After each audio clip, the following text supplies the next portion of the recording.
Hello everyone, welcome to only IAS. स्वागत है आपका 30 जनवरी की एडिटोरियल डिस्कशन में। सुमित सर आज अवेलेबल नहीं थे तो उनकी जगह मैं आपके साथ ये डिस्कशन करूंगा। सबसे पहले आज जानते हैं हम किन 3 आर्टिकल्स को डिस्कस करेंगे। सबसे पहले हम डिस्कस करेंगे फ्रेटर्निटी के बारे में, उसका क्या रेलेवेंस है इंडिया के कॉन्स्टिट्यूशन में, क्यों फ्रेटर्निटी हमारे समाज के लिए ज़रूरी है। दूसरा जो इम्पोर्टेंट आस्पेक्ट है वो है मेल न्यूट्रिशन के बारे में, हम उससे कैसे लड़ सकते हैं और क्या उसमें प्रॉब्लम्स आ रही हैं जो बहुत इंपॉर्टेंट है हेल्थ रिलेटेड पॉलिसीज़ के लिए और जो की स्टेप्स गवर्नमेंट को उठाने चाहिए उसके लिए। और तीसरा आर्टिकल बात करेगा कैपिटल पनिशमेंट के बारे में, यानी मौत की सज़ा या फांसी की सज़ा, उसको लेकर क्या प्रावधान है और क्या प्रावधान होने चाहिए। चलिए शुरू करते हैं आज के एडिटोरियल डिस्कशन। सबसे पहला आर्टिकल बात करता है फ्रेटर्निटी के बारे में। फ्रेटर्निटी का मतलब क्या होता है, इसका अर्थ शाब्दिक अर्थ होता है बंधुत्व या भाईचारा। अब क्या इंडिया में फ्रेटर्निटी है? दो चीज़ें होती हैं। कोई चीज़ इंडिया के स्टेट में, भारतीय राज्य में कोई चीज़ एग्जिस्ट करती है, इसका अगर आपको देखना है तो आप देखोगे क्या वो लीगली कहीं मेंशन्ड है या कॉन्स्टिट्यूशनली कहीं मेंशन्ड है। जब आप फ्रेटर्निटी की बात करते हो तो भारत के संविधान में कहाँ कहाँ आपको देखने को मिलती है, क्या आपको याद है? क्या प्रियम्बल में फ्रेटर्निटी का जिक्र आता है? बड़े भारी शब्दों में बिल्कुल आता है। और जब हम जानते हैं कि कहाँ से ये बोरो किया गया तो कई बार कहा जाता है ये फ्रेंच रेवोल्यूशन से बोरो किया गया है। तो क्या है फ्रेटर्निटी? तो फ्रेटर्निटी का मतलब होता है सॉलिडारिटी, यानी और लोगों का साथ आना। ये क्यों इंपॉर्टेंट है? तो देखिए, आमतौर पे कहा जाता है कि हम चाहते हैं एक इक्वल समाज, इक्वालिटी चाहते हैं हमारे समाज में। इक्वालिटी से होगा क्या? लोगों में भेदभाव नहीं होंगे, सब समान एक तरह से होंगे तो समाज ज़्यादा स्टेबल और पीसफुल रहेगा। लेकिन इक्वालिटी तभी ढंग से एग्जिस्ट कर पाएगी जब समाज में फ्रेटर्निटी भी हो। अगर केवल इक्वालिटी हुई या केवल इक्वालिटी स्टैब्लिश अगर आप करना चाहते हैं तो बिना फ्रेटर्निटी का आप कर ही नहीं सकते। जो कि हर व्यक्ति जब ये देखता है कि सामने वाला भी मेरा ही एक अंश है, मेरा ही एक पार्ट है, मेरे ही समाज का एक पार्ट है, तब उनके बीच में बेहतर अंडरस्टैंडिंग डेवलप होती है। तभी समाज इस ओर बढ़ता है कि सबको सबकी मदद की जरूरत होती है। और हम देश की बात करें तो यह बहुत ही महत्वपूर्ण है। ये पेपर 2 का पार्ट है। इंडियन कॉन्स्टिट्यूशन के कौन से आर्टिकल्स हैं, हिस्टोरिकल अंडरपिनिंग्स क्या क्या है इसके पीछे, इन एरियाज को आप यहाँ से भी रिवाइज कर सकते हो। तो पहली बात, फ्रेटर्निटी इन इंडिया की बात आई कहाँ से? तो आरएसएस के चीफ मोहन भागवत ने बोला था कि भारत में भाईचारा बढ़ाने की बात है। उन्होंने कहा था हालांकि संवैधानिक वैल्यू है ये और सरकार की जिम्मेदारी है ये टेक्निकली, लेकिन जो नागरिक है उनको इसको पूरा करने में कोर कसर नहीं छोड़नी चाहिए। अब मेरा आपसे सवाल है, नागरिकों की ड्यूटीज, फंडामेंटल ड्यूटीज में क्या फ्रेटर्निटी की बात होती है? क्योंकि हमें पता है प्रियम्बल में होती है। फंडामेंटल ड्यूटीज में फ्रेटर्निटी का कोई जिक्र आया है? तो सीधा सीधा फ्रेटर्निटी लिखा हुआ तो नहीं है, पर आर्टिकल 51A के तहत इंडिया में क्या होते हैं, फंडामेंटल राइट्स डिसाइड होते हैं। उसमें 86th अमेंडमेंट के थ्रू एक और फंडामेंटल जो ड्यूटी हमारी जोड़ी गई थी। क्या आपको पता 86th अमेंडमेंट के थ्रू कौन सी ड्यूटी जोड़ी गई थी? मतलब ये बेसिक रिवीजन आप इस तरह से कर सकते हैं कि भाई 51A के अंदर फंडामेंटल ड्यूटीज आती है, क्या उसमें फ्रेटर्निटी का जिक्र है? तो वहां जो जिक्र आता है तो वो आता है बिल्कुल। अगर आप 51A का ई सेक्शन जो है उसको पढ़ेंगे तो वहाँ बात की जाती है to foster brotherhood, promote harmony. तो जब वहाँ ब्रदरहुड, कॉमन ब्रदरहुड की बात की जाती है तो वो दर्शाता है कि भारत में कहीं ना कहीं बंधुत्व के ऊपर एक सिटीजन की ड्यूटी भी मानी जाती है। अब ये क्यों इंपॉर्टेंट है? देखिए, अगर आप एक इक्वल सोसाइटी भी क्रिएट कर देंगे जो मान लो फाइनेंशियली या इकोनॉमिकली इक्वल हो, पर वहाँ हो सकते हैं दंगे हो जाए, वहाँ हो सकते हैं सिविल वॉर छिड़ जाए। तो इसीलिए जब तक पीपल के अंदर एक सेंस ऑफ बिलोंगिंग नहीं आती टुवर्ड्स अ प्लेस, वो सब एक जगह के, अपने आप को एक जगह के साथ जोड़कर, एक दूसरे के साथ जोड़ के नहीं देखते, तब तक ब्रदरहुड नहीं आ सकता, तब तक फ्रेटर्निटी नहीं आ सकती। जब फ्रेटर्निटी स्टैब्लिश नहीं होगी तब तक पीस कहीं पर अच्छे तरीके से स्टैब्लिश नहीं हो सकता। और भारतीय समाज का तो प्रमुख जो है कम्युनिटी लिविंग का मेन एस्पेक्ट फ्रेटर्निटी को ही डेवलप करना है। अब देखिए, आइडिया ऑफ ब्रदरहुड या सोलिडारिटी की जब हम बात करें तो ये क्या लाता है? सेंस ऑफ यूनिटी लाता है, सोशल हार्मनी की स्टैब्लिशमेंट करता है। और इसमें होता यह है कि जब आप कोई आपका भाई है, किसी को अपना भाई मानते हो तो आप क्या करते हो? People and up supporting each other, and without the support of people, without the support of each other, no society can progress. बिना सहयोग के कोई समाज आगे नहीं बढ़ सकता। और इसी को लेकर अलग अलग जो लेखक हैं, स्कॉलर्स हैं, विद्वान हैं, उन्होंने अपनी बातें कही हैं। फॉर एग्जाम्पल, अगर हम बी आर अम्बेडकर की राइटिंग की बात करें तो उन्होंने कहा था कि भारत में फ्रेटर्निटी को डेवलप करना बहुत ज़रूरी है और वो तभी डेवलप हो पाएगा जब हम सबसे बड़े बैरियर को तोड़ेंगे, और वो बैरियर है भारतीय समाज में कास्ट का barrier. So breaking caste barrier is very important to achieve क्या? सोशल हार्मनी अगर आपको अचीव करनी है, सामाजिक समरसता अगर आप चाहते हैं, तो पहले आप कास्ट का बैरियर ब्रीच करिए, तभी आप जाके सोसाइटी को इंक्लूसिव बना पाएंगे। इंक्लूसिव सोसाइटी क्या होती है? What is an inclusive society? Bharat एक इंक्लूसिव सोसाइटी बनाना चाहता है। इंक्लूसिव सोसाइटी एक ऐसी सोसाइटी होती है जहाँ पर सभी के लिए स्पेस होता है, वो तभी होगा जब सब वहाँ बिलोंग करेंगे। तो डेमोक्रेसी में बात यही होती है कि आप एक फैमिली की बात करते हैं तो वहाँ पर भी बिना फ्रेटर्निटी के आप डेमोक्रेसी को एग्जिस्ट ही नहीं करवा सकते। तो फ्रेटर्निटी को अचीव करने के लिए और फ्रेटर्निटी के साथ साथ कुछ इंपॉर्टेंट चीज़ें आती हैं, empathy, solidarity, collective caring, love. ये हमने डिस्कस किया ऑलरेडी कि अगर कोई किसी को आप अपना मानते हैं कि एज अ को सिटीजन, भारत के नागरिक की तरह देखते हैं, तो उससे आप एक अपनापन जोड़ते हैं। तो फिर वो जब सफ़र कर रहा होगा, कोई दिक्कत हो रही होगी, तो आप उसकी मदद करेंगे उस व्यक्ति की। सॉलिडारिटी का पॉइंट तो हमने देखा ही। कलेक्टिव केयरिंग, फिलैंथ्रॉपी आप जानते हैं भारत के देश में कंपैरेटिवली कम होती है, लोग दान कम देते हैं, पहले ज़्यादा दिया करते थे। अपने समाज में आज अगर किसी भी समाज की कोई मीटिंग्स होती है ना, बहुत कम होती है, रेयरली। पहले बहुत हुआ करती थी ये सब। क्यों? क्योंकि हम धीरे धीरे इंडिविजुअलिस्टिक होते चले जा रहे हैं, केवल अपने आप का सोचते हैं। जब व्यक्ति इंडिविजुअलिस्टिक होता चला जाता है तो वो कलेक्टिव केयरिंग को पीछे छोड़ देता है। तो भारत में आमतौर पर भारत एक कम्युनिटेरियन सोसाइटी रही है जो सामूहिक रूप से सोचती है, और वो इंडिविजुअलिस्टिक होती जा रही है। तो इसीलिए हमें ज़रूरी है कि इंडिविजुअलिस्टिक हों, लेकिन अपने आसपास के लोगों के साथ, हम देशवासियों के साथ जो हमारा एक कनेक्ट है उसको ना तोड़ें, केवल अपने खांचे में ना बन के रह जाएं। So that is why breaking the barriers of caste is very important. Caste का बैरियर तोड़े हम। अब बात आती है ऑरिजिन की। सबसे पहले ना, जब आप फ्रेटर्निटी की बात करें वेस्टर्न पॉलिटिकल थॉट में, तो उनके थिंकर है प्लेटो। ये बात करते हैं कि विजडम को अचीव करना है तो आपको नॉलेज को शेयर करना पड़ेगा। विजडम शेयर कैसे करोगे? विजडम शेयर तब करोगे जब आप ये मानोगे कि जो आपके साथ हैं लोग वो आप ही के करीबी हैं। तो द सेंस ऑफ फ्रेटर्निटी तभी होगी जब आप कुछ भी चीज़ आप शेयर तभी करते हो किसी के साथ जब आप उसको अपना मानते हो। सो वहाँ वो एस्पेक्ट कहते हैं कि बांटना is a important aspect of wisdom. और बांटोगे किसमें? बांटोगे कैसे? जब आपके लोगों के साथ आपका एक बंधुत्व होगा, लोगों के बीच में एक भाईचारा होगा, they are ready to share something. उसी तरह एरिस्टोटल अपनी जस्टिस एंड फ्रेंडशिप की बात करते हैं कि भाई सबसे इंपॉर्टेंट चीज़ किसी भी स्टेट के लिए होती है कि वहाँ के सिटीजन्स के बीच में न्याय और मित्रता की क्या भावना। न्याय तो मान लो आप लॉज के थ्रू ले आओगे, लेकिन जब तक फ्रेंडशिप नहीं होगी या जब तक उनके बीच में ट्रस्ट नहीं होगा तब तक कोई भी लॉ या लीगलिटी एग्जिस्ट नहीं कर पाती। ठीक है।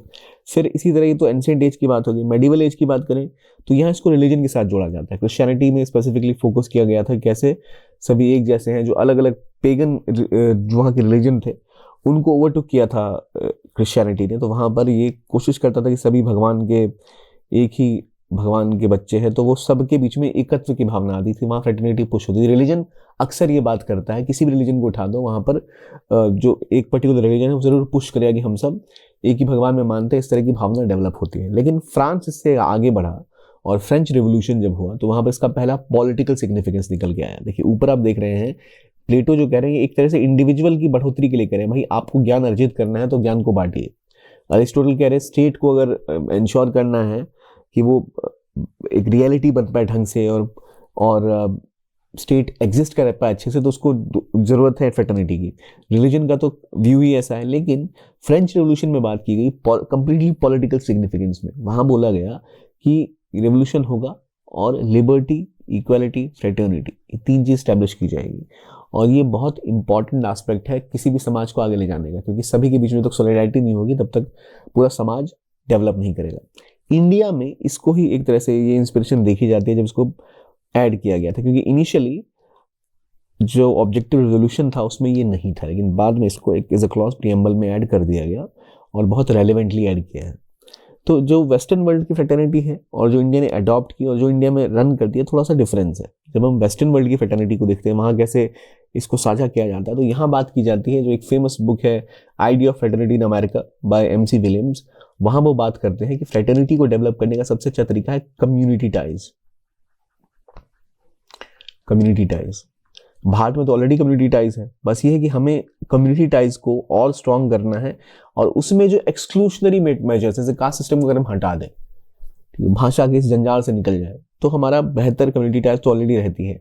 ये वेस्टर्न वर्ल्ड की बात हो गई। लेकिन अगर हम बात करें इसी समय में जब यहाँ कैपिटलिज्म अमेरिका और वेस्ट में चलता था, 1914-15 के बाद से जब से कम्युनिज्म जागा, तो कम्युनिस्ट कंट्री आइडियोलॉजी को एक तरीका बनाती है सॉलिडारिटी बिल्ड करने का। आप सुनते हो कि कॉमरेड कहते हैं एक दूसरे को। कॉमरेड क्यों कहा जाता है? वो सेंस ऑफ फ्रेटर्निटी डेवलप करने के लिए सोशलिज्म के अंदर, कम्युनिस्ट कंट्रीज के अंदर। तो वेस्टर्न वर्ल्ड की जब हम बात करें तो यहाँ फोकस किया जा रहा है कि वेस्टर्न वर्ल्ड में जो कम्युनिटी थी उनके अंदर एक इंटीग्रल वैल्यू सिस्टम था। एक कम्युनिटी के लोग एक तरह की भाषा तो नहीं, एक तरह के सिस्टम्स मानते थे, भावना एक तरह की रहती थी उनकी। तो कम्युनिटी में रहना, उनकी मॉरल वैल्यूज को बिलीव करना, तो इंडिविजुअलिज्म से ऊपर उठते हुए यहाँ ही आगे बढ़े।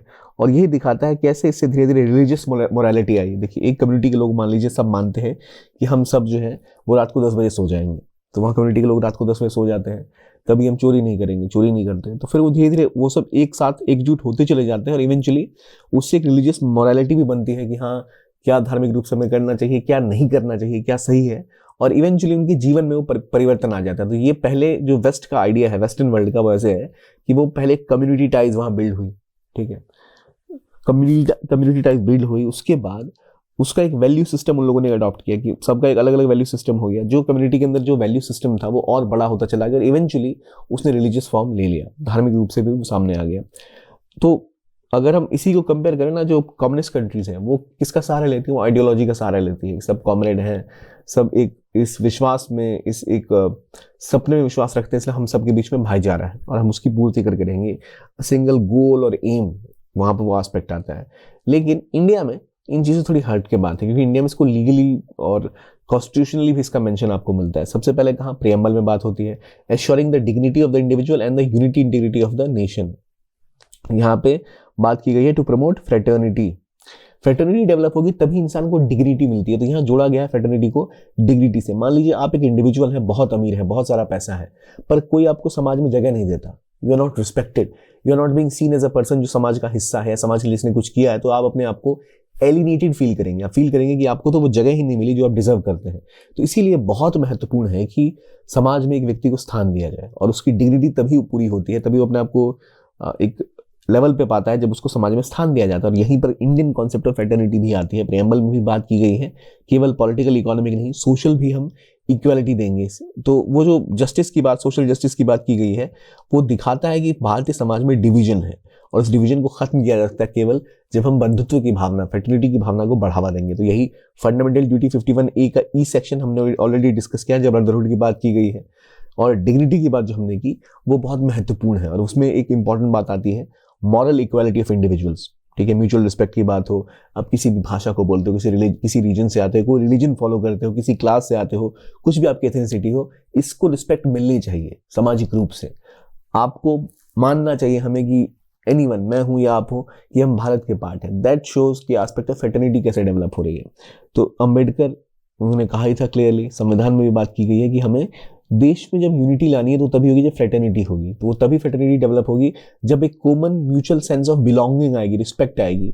यानी अगर हम भारतीय हैं तो हमारा भारतीयपन जो है, हमारे अंदर जो भारतीयता है, वो बाकी जो हमारे डिफरेंसेस से उससे ऊपर उठता है। एज एन इंडियन, अगर आप भी इंडियन है, मैं भी इंडियन, तो हमारे बीच में एक सेंस ऑफ यूनिटी होनी चाहिए। भारत के देश के नागरिक हैं हम, तो यही यूनिटी जब होती है तब देश आगे बढ़ता है। तो ये बात की गई थी संविधान में भी, उन्होंने भी कहा था बहुत जरूरी है इसको डेवलप करना। अगर ऐसा होगा तो फिर क्या लगता है आपको, दंगे होंगे, रिलीजन के नाम पे दंगे हो रहे हैं, भाषा के नाम पे दंगे हो रहे हैं, कई तरह के इश्यूज हैं जो इस एक चीज से सॉल्व हो सकते हैं। कहा जाता है जहाँ जिन घरों में भाईचारा होता है वो घर बहुत आगे जाते हैं।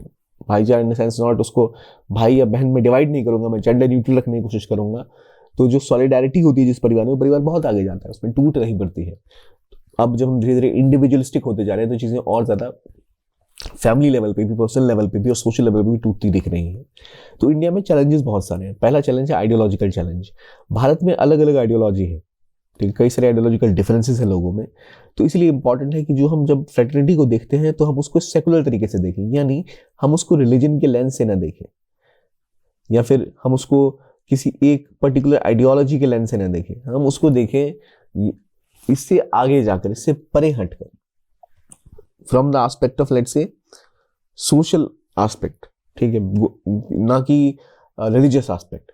यहीं पर जो आइडियोलॉजिकल डिफरेंसेस है वो तभी खत्म होगा जब हम सब मानेंगे कि आप मान लो किसी एक विचारधारा में विश्वास रखते हो, किसी एक धर्म में विश्वास रखते हो, लेकिन मैं आपका सम्मान क्यों कर रहा हूँ, हम क्यों एक है, क्योंकि हम भारत के नागरिक हैं। उसके अंदर आप ऐसा काम कर सकते हैं, एक ही परिवार के अंदर दो भाई सेम कपड़े तो पहनते नहीं है, भाई बहन अलग अलग कपड़े पहनते हैं, अलग तरह के खाना खाना पसंद करते हैं, तो क्या उनमें भेदभाव होता है? नहीं होता। तो यही एस्पेक्ट हमें समझना है। कास्टिज्म से ऊपर उठना बहुत ज़रूरी है, क्योंकि जब तक हम कास्टिज्म से ऊपर नहीं उठेंगे तब तक हम चीज़ों से लड़ नहीं सकते। कास्टिज्म जो है वो इंडिविजुअलिज्म से ऊपर उठता है, ये एक कम्युनिटी बिल्ड करता है। कास्ट में एक एक्सक्लूजन होता है दूसरे कास्ट के लोगों का, वो नहीं होना चाहिए, वो एलिमिनेशन नहीं होना चाहिए। अगर हम कास्टिज्म को बढ़ावा देंगे तो उससे क्या हुआ, इंडिया में ऑलरेडी कास्टिज्म फैला और एक एक्सक्लूजन स्टार्ट हुआ, एक बड़े वर्ग का मेन स्ट्रीम से, और जो एक भाईचारा डेवलप हो सकता था वो नहीं हो पाया, क्योंकि हम कास्टिज्म में उलझ के रह गए। तो उससे निकलना बहुत ज़रूरी है, तभी जाकर हम जो अपनी दोनों, जो हमारी इंडिविजुअलिस्टिक सेंट्रिक जो अप्रोच है, जो संविधान में बात की गई है इक्वालिटी या लिबर्टी की बात हम करते हैं, वो लिबर्टी से भी इंसान नहीं जी सकता। अगर एक पर्टिकुलर कास्ट का व्यक्ति है तो उससे बाकी कास्ट के लोग इसलिए भेदभाव करते हैं कि वो व्यक्ति उस कास्ट से आता है, वो इंडिविजुअल का जो अधिकार है वो भी उसको नहीं मिल पा रहा बिकॉज ऑफ दैट कास्ट। तो कास्टिज्म में तो भरोसा करना बिल्कुल ना सिर्फ फ्रेटर्निटी के लिए हानिकारक है, बल्कि आपकी जो इंडिविजुअलिज्म का एस्पेक्ट है उसके लिए भी खतरनाक है। कम्युनलिज्म को बढ़ावा देता है, ट्राइबलिज्म को बढ़ावा देता है, अगर आपके अंदर ये भावनाएं होती हैं कि बंधुत्व बिल्कुल नहीं होता, भाईचारा बिल्कुल नहीं होता। तो इसलिए सॉलिडारिटी डेवलप करना बहुत ज़रूरी है। कम्युनल लाइंस पे सोचना कम्युनल कॉन्फ्लिक्ट बनाता है। संप्रदायवाद जो बढ़ता है उसकी बात यहाँ पे हो रही है। सोशल इनइक्वालिटी बढ़ती है, लोग अपने लिए गेटेड सोसाइटी, आज देख रहे हो आप, गेटेड सोसाइटीज़ क्यों स्टार्ट हो गई? क्योंकि आपको लगता है कि भाई हम जो अमीर लोग हैं या कुछ एक वर्ग के लोग हैं, केवल यही, आप हमारे बच्चे एक दूसरे से मिले और हम एक दूसरे को देखें, बाहर के लोगों से मिलना नहीं, उनको देखना भी नहीं क्योंकि वो गरीब है। तो ये विचारधारा जब डेवलप होगी तो क्या देश में सोशल हायरार्कीज खत्म होंगी? बिल्कुल नहीं होंगी। क्या सब्जुगेशन समाप्त होगा? बिल्कुल भी नहीं होगा। तो वो तब तक खत्म नहीं होगा जब तक हम एक हार्मनी, एक सॉलिडारिटी बिल्ड ना करें, और वो सोशल इनइक्वालिटी तभी खत्म होगी जब हम ब्रदरहुड पे काम करेंगे। पर फ्रेटर्निटी डेवलप भी तब होगी जब सोशल इनइक्वालिटी कम होगी। अगर बहुत ज़्यादा सोशल इनइक्वालिटी होती है तो एक वर्ग हमेशा अपने आप को सुपीरियर मानने लगता है, तो इसलिए बराबरी करना मुश्किल हो जाता है। फिर देश में बहुत ज़्यादा फंडामेंटलिज्म है। फंडामेंटलिज्म में जो इश्यूज आते हैं कि फेनेटिक तरीके से सोचने लगते हैं, लॉ को प्रोटेक्ट नहीं किया जाता, ये मुख्य रूप से समस्या है जिसको जब तक हम हराएंगे नहीं, हम फ्रेटर्निटी इंडिया में डेवलप नहीं कर पाएंगे। और इसी के लिए अगर हम देखें क्या अप्रोच होनी चाहिए, तो महात्मा गांधी ने अपना एक बहुत अच्छा तरीका बताया था। प्रैक्टिस करिए यूनिवर्सल रिलीजन, प्रेयर मीटिंग्स करिए, वहाँ एक भगवान को नहीं पूजना या एक चीज़ के बारे में नहीं मानना, एटलीस्ट साथ बैठिए। एक बार आप साथ बैठेंगे तो आप धीरे धीरे सबकी रिस्पेक्ट करना स्टार्ट कर देंगे और हम एक नेशन की तरह रह पाएंगे। एक अच्छा तरीका हो सकता है। इसके अलावा हमें इक्वालिटी की ओर बढ़ना चाहिए, कास्ट डायनामिक्स से बाहर निकलना चाहिए, और जो रिस्ट्रिक्शन कास्ट ने प्लेस किया उसको खत्म करना चाहिए। और जो हायरार्की खत्म होगी तभी जाकर हम एक ढंग के डेमोक्रेटिक नेशन बन पाएंगे। पॉलिटिकल कंडीशनिंग इंडिया में ऐसी होनी चाहिए जहां हम कास्ट प्रिविलेज से ऊपर उठे, यानी जातिगत जो संरचना है उसमें जो अधिकार, विशेषाधिकार कुछ जातियों को दिए गए हैं, उसको तोड़ के उससे आगे बढ़े, और पॉलिटिकल तरीके से भी एक सोलिडारिटी बिल्ड करें हमारी कम्युनिटीज़ में सबके लिए, जिसमें बराबर सोशल इकोनॉमिक अपॉर्चुनिटीज़ हो, एफर्मेटिव एक्शंस हो, तो उसका समर्थन भी हो। तो ये सब चीज़ें हैं, तभी हम जाके सोशल सोलिडारिटी की ओर बढ़ पाएंगे, तभी जाकर हम रिलीजियस फैनेटिसिज्म से आगे बढ़ पाएंगे, जो धार्मिक कट्टरता है उससे आगे बढ़ पाएंगे, तभी इक्वालिटी को समझ पाएंगे। और जब तक हम एक सोलिडारिटी बिल्ड नहीं करते तभी तक हम इन चीज़ों से जूझ रहे हैं। एक बार वो स्टार्ट हो जाए तो कम्युनलिज्म, फंडामेंटलिज्म अपने आप कम हो जाएगा, और कॉन्स्टिट्यूशनल वैल्यूज़ की हम रिस्पेक्ट करना स्टार्ट कर देंगे, संवैधानिक तरीके से जीना स्टार्ट कर देंगे, तो हमारे लिए समाज में सॉलिडारिटी बिल्ड करना और आसान हो जाएगा। तो ये तो बातें हो गई सोशल सॉलिडारिटी, फ्रेटर्निटी के ऊपर, क्या संविधान में प्रोविजन है, क्यों उसे पुश करना चाहिए, क्यों इंडिया के लिए इतना रेलेवेंट है। आप चाइना को देखिए, वहाँ पर अच्छी खासी सॉलिडारिटी है तो देश बहुत तेज़ी से आगे बढ़ रहा है। जापान को देखिए, जापान में पुश किया गया था इंडस्ट्रियलाइजेशन को, क्योंकि जापानीज जैसे जापान नेशन को पुश करना चाहते, तो इंडिया को उसकी ज़रूरत अभी बहुत ज़्यादा है और हमेशा रहेगी। अगला आर्टिकल बात करता है मेल न्यूट्रिशन के बारे में। भारत में सबसे बड़ी समस्या क्या है? स्टंटिंग, बच्चों की ग्रोथ नहीं होती। भारत ने पोषण अभियान लॉन्च किया, बहुत कुछ किया है, लेकिन इस आर्टिकल में स्पेसिफिकली बात की गई है एनीमिया के बारे में, खून की कमी, आयरन डिफिशिएंसी, और ये इम्पैक्ट करता है सर्वाधिक किनको? तो महिलाओं और बच्चों को।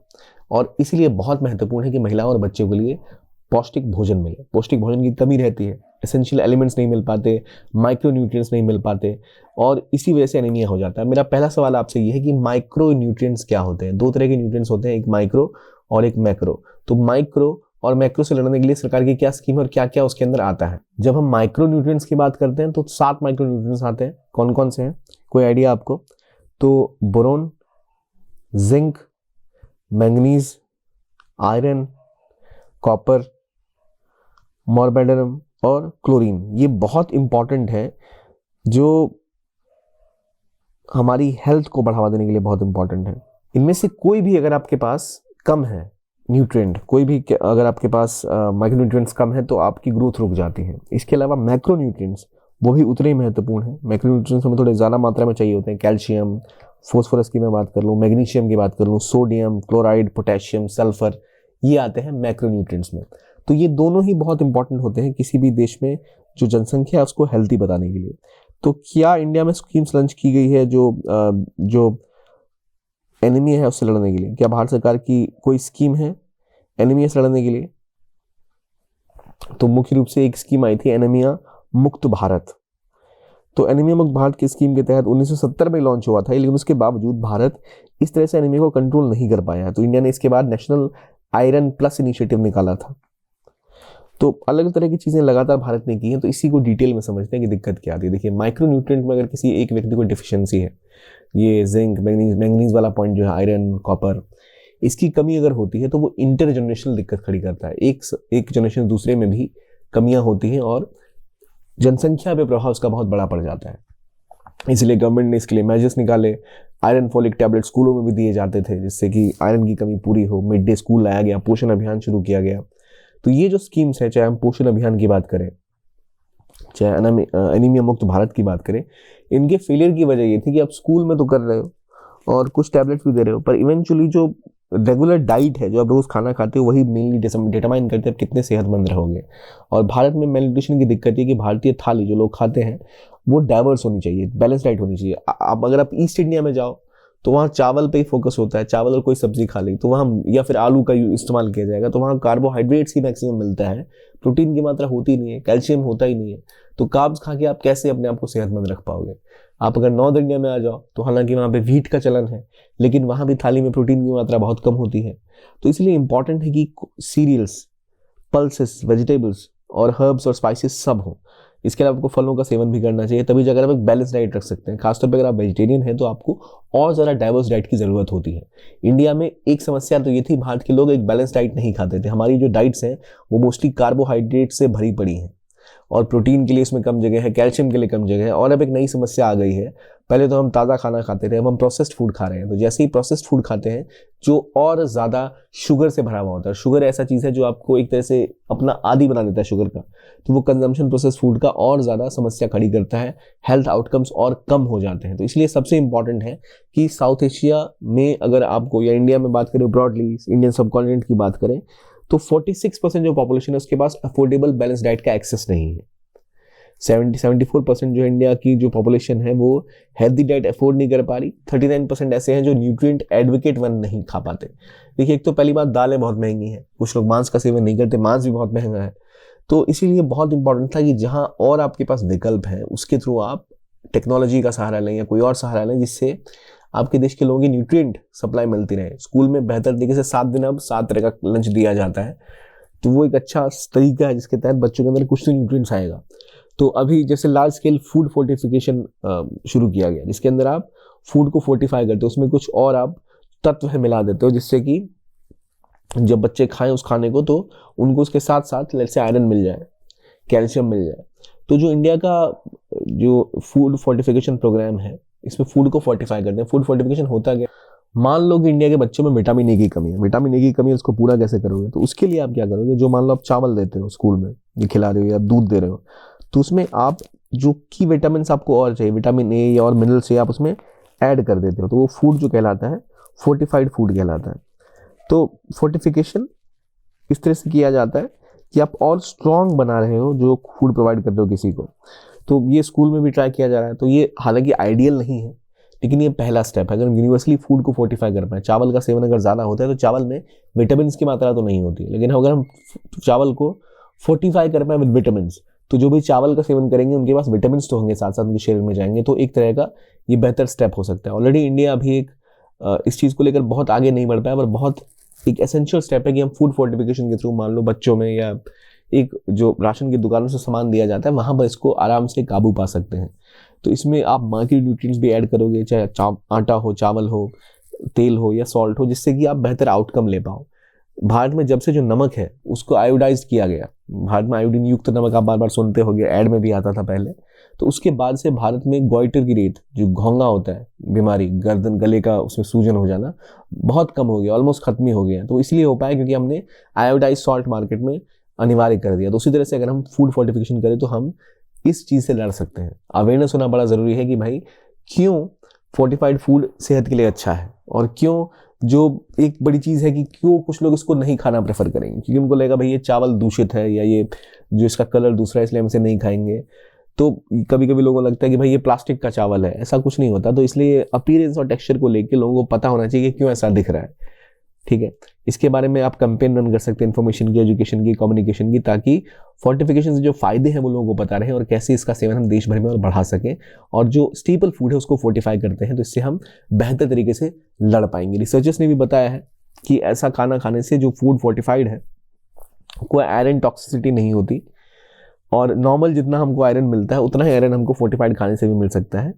तो इससे बेहतर है कि हम इस चीज़ का विरोध करने के बजाय इसको अपने डाइट में ऐड करें, तो जो कमियां हमारी डाइट्स में रह जाती हैं वो यहाँ से पूरी हो जाएंगी। तो इसके लिए मल्टीपल अवेयरनेस स्ट्रैटेजी शुरू करनी चाहिए।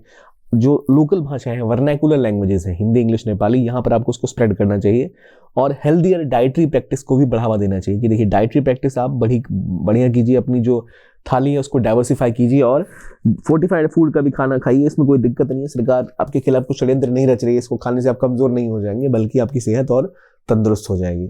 सेहत की बात जब आती है, तंदुरुस्ती तो एक पॉइंट है, अगला आर्टिकल बात करता है सेहत को बिल्कुल खत्म करने का, कैपिटल पनिशमेंट के बारे में। लेकिन कैपिटल पनिशमेंट, क्या आपको लगता है कि आप इसके समर्थक हैं? क्या ये होना चाहिए इंडिया में या नहीं होना चाहिए? सबके व्यक्तिगत उसमें कारण है, कुछ लोग समर्थन करते हैं, कुछ नहीं करते हैं। लेकिन कैपिटल पनिशमेंट को लेकर जो भी नियम है उसको लेकर ये बात तो है कि सोसाइटी में अगर कैपिटल पनिशमेंट दे रहे हैं मतलब सोसाइटी अभी तक कुछ हद तक क्रूर है। क्रूरता के मामले में यूएसए और ईरान टॉप पर आते हैं, सर्वाधिक ये एग्जीक्यूट करते हैं। अल्बामा में एक कन्विक्ट को नाइट्रोजन हाइपोक्सिया से पहली बार मौत के घाट उतारा गया, उसे मार दिया गया, क्योंकि वहां आमतौर पर कैपिटल पनिशमेंट बहुत बेसिक्स की तरह से दी जाती है। इंडिया में कैपिटल पनिशमेंट यानी मृत्युदंड की बात जिसे कहते हैं, ये एक क्राइम के केस में दी जा सकती है, और जो जिस क्राइम के थ्रू आपको मृत्युदंड दिया जा सकता है उसे कैपिटल क्राइम्स कहते हैं। भारत में जो कैपिटल पनिशमेंट है इसकी माफी कौन कर सकता है? क्या गवर्नर भारत के किसी राज्य के कैपिटल पनिशमेंट को कम कर सकते हैं, पार्डन कर सकते हैं? नहीं, ये अधिकार केवल प्रेसिडेंट के पास है। प्रेसिडेंट की कौन सी पावर के अंतर्गत वो कैपिटल पनिशमेंट दे सकते हैं, किसी को माफ कर सकते हैं, पार्डन कर? तो ये बात होती है आर्टिकल 72 के तहत प्रेसिडेंट पार्डन कर सकते हैं। तो मेन रीजन क्या होता है कैपिटल पनिशमेंट का? इसका मुख्य रूप से काम ये होता है कि डेटर करना, यानी सामने वाले के अंदर इतना खौफ होना कि वो काम दोबारा ना करे। ये काम करने पर मौत की सजा होती है। तो दुनिया में अभी अराउंड 193 कंट्रीज हैं, ठीक है, लेकिन 103 कंट्रीज ने कंप्लीटली इसको अबॉलिश कर दिया, इसको खत्म कर दिया है। 36 कंट्रीज में अभी तक प्रैक्टिस किया जाता है, और कमाल की बात ये, जहां पर प्रैक्टिस किया जाता है वहां पर क्राइम ज्यादा है, और जहां पर अबॉलिश कर दिया गया वहां क्राइम घट चुका है, उतना क्राइम नहीं होता। तो ये जो थ्योरी है कि भाई इतना डरा दो कि भाई मौत की सजा हो जाएगी, डर के मारे कोई वो क्राइम ही ना करे, उतना सफल नहीं है। काउंसिल ऑफ यूरोप की बात करें, 47 मेंबर स्टेट है, किसी में भी डेथ पेनल्टी नहीं है। यूरोप में तो इंडिया से कम ही क्राइम होता है। तो ये क्यों है? यूरोपियन यूनियन का भी चार्टर है, चार्टर आर्टिकल 2, जहां पर बात की गई कैपिटल पनिशमेंट को प्रोहिबिट करने के बारे में। तो क्यों है ये?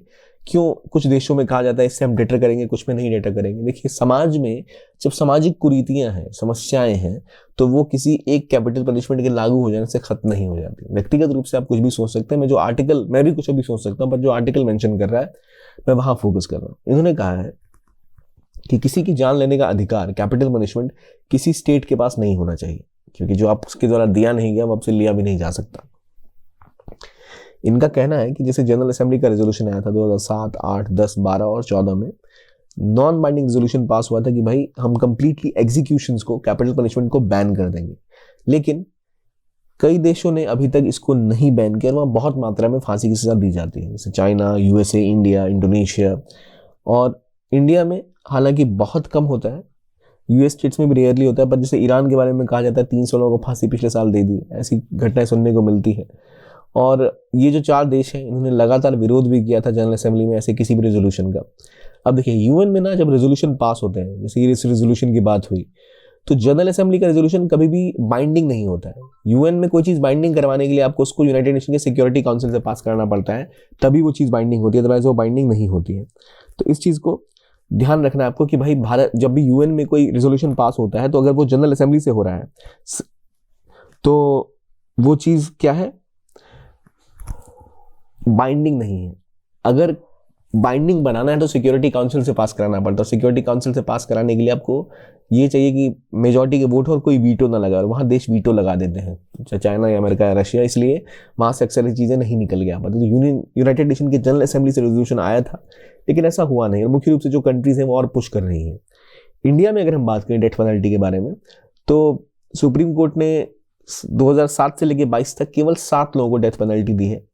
और जो कैपिटल पनिशमेंट है ट्रायल कोर्ट की, वो 2022 में ट्रायल कोर्ट ने 165 लोगों को डेथ सेंटेंस सुनाया है। तो अगर आप देखिए तो सुप्रीम कोर्ट इस संख्या में बहुत कम लोगों को मौत की सजा सुनाता है, तो ट्रायल कोर्ट पर ऐसा ज़्यादा करते हैं और death penalty mostly trial court वाली ही दी गई है। तो कहा यह जाता है कि ऐसा कैसे हो सकता है कि लोअर लेवल पे मौत की सजा सुनाई जा रही है, सुप्रीम कोर्ट नहीं सुना रही। तो ये कहा जाता है कि कभी कभी ट्रायल कोर्ट जो है वो अक्सर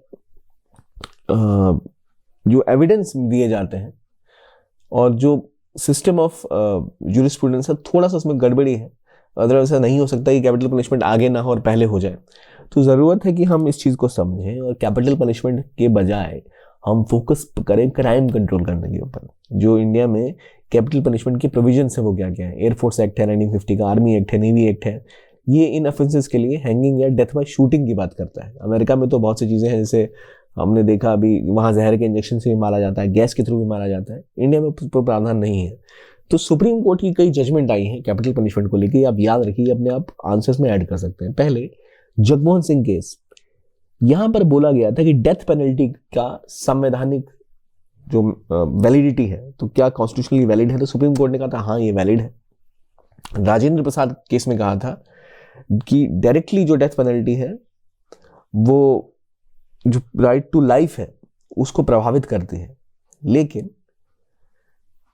ये डेथ पेनल्टी फिर भी दी जा सकती है। इसके लिए 2 चीजें रिक्वायर्ड होती हैं, एक स्पेशल रीजन कि क्यों डेथ पेनल्टी दी गई, और बिना स्पेशल रीजन के आप किसी को डेथ पेनल्टी प्रोवाइड नहीं कर सकते। और दूसरा, जो प्रोसीजर एस्टैब्लिश बाय लॉ है उसके तहत ही डेथ पेनल्टी दी जाती है, यानी जो विधि का विधान है उसके तरह ही आप इस चीज तक पहुंच सकते हो। तो यहां पर बात ये की गई थी मुख्य रूप से कि रेयरेस्ट ऑफ रेयर केसेस में, एक्सेप्शनल केसेस में दिया जा सकता है, क्योंकि राइट टू लाइफ का हनन तो है ये आर्टिकल 21 का, लेकिन अगर प्रोसीजर के हिसाब से दिया जा रहा है तो अब तभी दिया जाएगा जब रेयरेस्ट ऑफ रेयर है। फिर बच्चन सिंह केस आता है। अब देखिए पहला केस कौन सा है, जगमोहन सिंह केस, फिर राजेंद्र प्रसाद केस, फिर बच्चन सिंह केस। बच्चन सिंह केस में भी इन्होंने कहा डेथ पेनल्टी दी जा सकती है, लेकिन रेयरेस्ट ऑफ रेयर केस की बात की थी। रूल ऑफ लॉ है, लेकिन वो तभी दिया जाएगा जब डेथ सेंटेंस तभी लीगल है जब वो लाइफ इम्प्रिजन का एक अल्टरनेटिव दे पाए। यानी लाइफ इम्प्रिजनमेंट जो है वो आमतौर पे रूल है और death punishment is an exception है, कि आमतौर पे अगर आप कोई ऐसा क्राइम करते हैं तो आपको उम्र कैद की सजा मिलनी चाहिए। लेकिन अगर उम्र कैद की सजा काफी नहीं है किसी केस में, तभी जाकर आप डेथ पेनल्टी दोगे। ऐसा नहीं कि कुछ भी क्राइम बड़ा सा हुआ तो पहले मौत की सजा सुना दो और फिर जरूरत हो तो माफ करके उनको उम्र कैद पे लाओ, नहीं। जैसे बेल, ठीक है, bail is the rule and jail is the exception, उसी तरह से life imprisonment is the rule and death punishment is an exception, कि हमें उसको रेयरेस्ट ऑफ रेयर में यूज करना है। ठीक है, ये बात यहाँ का आई बच्चन सिंह केस में। तो आप क्लियरली मेंशन कर सकते हो, अगर कोई एस्से लिख रहे हो तो वहाँ बच्चन सिंह केस में, राजेंद्र प्रसाद केस में क्लियरली सुप्रीम कोर्ट ये मेंशन करती है। फिर बात आता है Deendayal versus union of India case. यहाँ पर बोला गया था कि जितना ज़्यादा हो सके पेनलेस तरीके से हैंगिंग होनी चाहिए, कोई पेन नहीं होना चाहिए इसमें। कैपिटल पनिशमेंट को अपहेल्ड अगेन किया गया दीनदयाल केस में, लेकिन बोला गया कि वहाँ पे कष्टकारी मौत नहीं होनी चाहिए। फिर अब बात आता है कैपिटल पनिशमेंट के फेवर में क्या बात है, रेट्रीब्यूशन।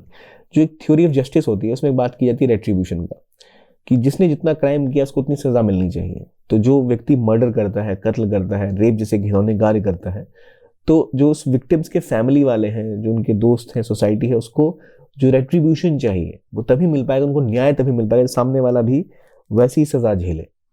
और जो जेरेमी बेंथम का कॉन्सेप्ट था यूटिलिटेरियन, कि जितना काम करोगे उस हिसाब से कोई कॉन्सिक्वेंस मिलेगा। तो क्रिमिनल का डेप्रीवेशन, क्रिमिनल का वो हाशन करना समाज के लिए बहुत ज़रूरी है, क्योंकि उसने ऐसे कर्म किए हैं। तो उन कॉन्सेप्ट में कहा जाता है कि न्याय नहीं होगा, अगर आप सज़ा नहीं दोगे तो कोई भी फिर करने लग जाएगा। लेकिन बात ये भी है कि डेटरेंस की बात हम कर रहे हैं, पब्लिक सेफ्टी की बात कर रहे हैं, कि भाई अगर आप फांसी दोगे तो लोग डरेंगे, ऐसा क्राइम दोबारा नहीं होगा, सेफ्टी बढ़ेगी, पर क्या ऐसा होता है? नहीं होता। और गवर्नमेंट ने कहा है कि लीगल है, लेकिन ये सबसे जो हैंगिंग है उसी का इस्तेमाल क्यों कर रहे हैं हम? तो देखिए, पहले जो पॉइंट हमने यहाँ डिस्कस, डेटरेंस, पब्लिक सेफ्टी, मैंने पहले ही बोला ये फेवर में आर्गुमेंट जरूर है, पर ये जमीन पे इसकी सच्चाई सामने नहीं आती है। तो इसको रेयरेस्ट एंड रेयर में रखना चाहिए। जहां समाज का कॉन्शियस प्रभावित हो जाए वहां पर फांसी का प्रावधान होना चाहिए, ऐसा मेरा मानना है। जो लीस्ट ह्यूमन मेथड है वो कहा जाता है हैंगिंग, लेकिन हैंगिंग से क्यों, फांसी से क्यों तख्ते पे चढ़ाया जाता है? क्योंकि सबसे कम हार्श है, ज़्यादा हार्श नहीं है, ज़्यादा इनह्यूमन नहीं है, और इसी का इस्तेमाल किया जाता है कैपिटल पनिशमेंट देने के लिए। अब कई लोग कहते हैं, एक बड़ा वर्ग है जो कहता है कैपिटल पनिशमेंट गलत है। इसका कॉन्सेप्ट क्या है? वो कहते हैं कि राइट टू लाइफ जो संविधान में दी गई संवैधानिक राइट है, वो आप उससे किसी को डिराइव नहीं कर सकते। जब डेथ पेनल्टी लगाई जाती है तो इंसान को फांसी हो गई भाई, उसके बाद तो उसके पास अधिकार ही नहीं कि वो और फ्रेश एविडेंस कहीं से लेके आ सके या उसको कुछ पता लगा बाद में अपनी जान बचा सके। एक बार मौत तो मौत, कहानी खत्म। तो इसीलिए कहा जाता है कि जो फंडामेंटल राइट्स है, राइट टू लाइफ, उसका उल्लंघन है। जो भारतीय संविधान है उसके तहत जो सरकार जो भी प्रावधान लाती है या राज्य जो भी प्रावधान लाता है वो पेनलेस होना चाहिए जितना हो सके। जैसे लेथल इंजेक्शन दिया जाता है, लेकिन उसकी वजह से कई जो व्यक्ति को जिनको दिया गया इंजेक्शन वहाँ काफ़ी अजीबोगरीब चीज़ें हो गई, तो इसीलिए उसको फिर रोक दिया गया। तो कोई इजी मेथड अवेलेबल नहीं है कंफर्टेबल और पेनलेस तरीके से इस चीज़ को देने, खत्म करने का, कैपिटल पनिशमेंट प्रोवाइड करने का। तो इसीलिए विवाद वहाँ भी है, पेनल्टी किस तरह से दी जाए। तो जब तक आपके पास एक प्रॉपर सिस्टम नहीं है और आप कॉन्स्टिट्यूशनल एक आर्टिकल का और फंडामेंटल राइट के खिलाफ जा रहे हैं, तो इसको रोकना जरूरी है। प्लस इसका कोई डिटरेंस होता नहीं है। डेथ पेनल्टी कोई डिटरेंस दिखाती है, ऐसा कोई सबूत नहीं है। डेथ पेनल्टी का कोई सोशल साइंटिस्ट ये कहते हैं कोई डेटरेंट इफेक्ट भी नहीं होता, और केवल जो सनसनीखेज चीज़ें उस तरह से इसका इस्तेमाल किया जाता है। और ग्लोबली देखा जाए तो जो वर्ल्ड वाइड ओपिनियन है वो इसके एबोलिशन को लेकर है। लोग कहते हैं कि हाँ, इसको खत्म कर देना चाहिए। आमतौर पर दुनिया भर में यही राय है। और मुख्य रूप से जो एस्पेक्ट है कि एक इंसान हमेशा बदलाव कर सकता है, उसको मौका मिलना चाहिए, वो खत्म हो जाता है। रिहेबिलिटेशन की बात नहीं होती, रिफॉर्म की बात नहीं होती। और अगर हम एग्जीक्यूशन कर रहे हैं तो क्या पता जो व्यक्ति एग्जीक्यूट है वो इनोसेंट हो, और अगर हमने एक भी इनोसेंट व्यक्ति को फांसी दे दी तो इसका अर्थ है as a society we have failed. कई जगह जो स्पेशल कोर्ट होते हैं उनके द्वारा भी ऐसा दिया जाता है, तो वहाँ स्टैंडर्ड भी फॉलो नहीं होते। ग्लोबली, इंडिया की बात नहीं करें, हम ग्लोबली देखें तो कई ऐसे लीगल बॉडीज हैं जो लॉ को फॉलो नहीं करते, तो वहाँ ऐसा एग्जीक्यूशन होना वो और दिखाता है कि it's almost like a crime against the whole concept of humanity. फिर ये डिस्क्रिमिनेटरी है। अक्सर जो समाज का एक तबका होता है उसके खिलाफ इस्तेमाल किया जाता है। जैसे इंडिया में 76% जो कन्विक्ट है, जिनको डेथ पेनल्टी मिली है, वो लोअर या बैकवर्ड कास्ट से आते हैं, ठीक है। और जिनको डेथ पेनल्टी दी गई, जिनको डेथ पेनल्टी दी गई, या तो वो 93% या तो वो शेड्यूल कास्ट से आते हैं, रिलीजियस माइनॉरिटी से आते हैं, टेरर क्राइम को लेकर जो हुआ है। तो ये दिखाता है कि सामाजिक रूप से शायद हाशिए पे जो लोग हैं उनको आसानी से मौत की सजा सुना दी जाती है compare to someone who is from an upper caste. तो वो दिखाता है कि जो सोशल और कास्ट हायरार्की है, जो मानसिकता है, वो यहाँ भी देखने को मिलती है। इसीलिए क्या ये डिस्क्रिमिनेशन टुवर्ड्स वल्नरेबल सेक्शन, केवल वल्नरेबल किसी एक समाज का व्यक्ति है, किसी समुदाय का व्यक्ति है, तब उसको ज़्यादा सज़ा, कैपिटल पनिशमेंट मिलने के चांसेस ज़्यादा हो जाते हैं। अगर ऐसी चीज़ें रहेंगी तो कैसे हम कह सकते हैं हमारा देश एक बेहतर लीगल व्यवस्था लेके आ रहा है। तो कैपिटल पनिशमेंट भी अगर भेदभाव के थ्रू हो रही है तो बहुत ही दुखद है, और यही हमें डेटा प्रोवाइड करता है। तो इसलिए ज़रूरी है कि हम कैपिटल पनिशमेंट की जगह लाइफ इम्प्रिजनमेंट की तरफ बढ़ें, उम्र कैद की तरफ बढ़ें, और इसी को मतलब आप एक्सटेंड करें 14 साल की बजाय, जब तक इंसान जिए, जब तक उसकी मौत ना हो जाए, वो जेल में रह जाए। ये ज़्यादा बेहतर स्थिति होती है। रिमिशन का एक ऑप्शन होना चाहिए, यानी रिमिशन दिया जाए, क्योंकि अगर रिमिशन दिया जाता है, रिमिशन क्या होता है? रिमिशन और रिस्पाइट, रिमिशन और रिस्पाइट क्या है, दोनों में डिफरेंस? देखिए, रिमिशन मतलब ये होता है कि मान लो किसी को 2 साल की सजा मिली है, तो इसको आप 1 साल का कर दो, ये इसमें 1 साल की सजा है, लेकिन ये अब 6 महीने की हो गई, इसे कहते हैं रिमिशन। रिस्पाइट मतलब ये होता है कि मान लो कोई व्यक्ति है जो विकलांग है, कोई समस्या है उनको, तो पनिशमेंट कुछ हद तक कम की जाती है, तो उसे कहते हैं रिस्पाइट देना, कि क्योंकि जो समस्या है उनको लेकर रिस्पाइट दिया जा रहा है। लेकिन रिमिशन में क्या है कि जो अमाउंट ऑफ सेंटेंस कम होता है लेकिन उसका कैरेक्टर नहीं कम होता, डिस्पाइट में उसमें भी कमी की जाती है। तो कहा जाता है कि हमें अक्सर जो कैपिटल पनिशमेंट है उसको कम करके लाइफ इम्प्रिजनमेंट तक ले आना चाहिए, ताकि समाज में ये एटलीस्ट जो प्रश्न उठ रहे हैं कि कोई व्यक्ति बेगुनाह ना मारा जाए, डिस्क्रिमिनेशन ना हो, और एक मौका रहे सबको रिहेबिलिटेट करने का, ये एस्पेक्ट दिए जाते हैं और ये कहा जाता है सही तरीका हो सकता है इस चीज को लेकर। तो लॉ कमीशन की रिकमेंडेशन भी यही है कि डेथ पेनल्टी को अबॉलिश करना चाहिए accept in certain exceptional cases, जैसे टेरर ऑफेंसेस की बात हो गई। आपकी क्या राय है कमेंट सेक्शन में लिखिए। आई होप आपको ये वीडियो अच्छा लगा हो। देखने के लिए बहुत बहुत धन्यवाद। Keep on watching only IAS and have a nice day.